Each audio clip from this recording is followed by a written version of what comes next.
Airports for drones and flying taxis. Located in Coventry, this hub represents an experimental initiative, and aims to serve as a proof of concept for the company behind its development.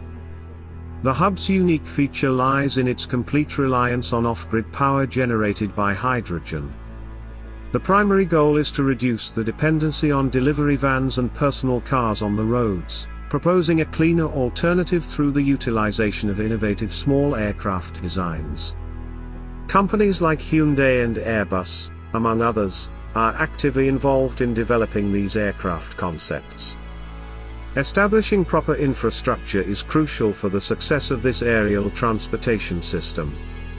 Regulatory bodies, such as the Civil Aviation Authority, are exploring the creation of designated air corridors that could potentially connect city centers with local airports or distribution centers.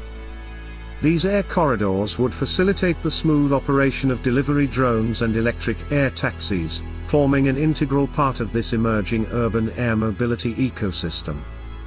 This innovative approach to urban transportation has the potential to significantly alleviate congestion and reduce carbon emissions in cities by providing an efficient and environmentally friendly alternative to traditional road-based transportation systems.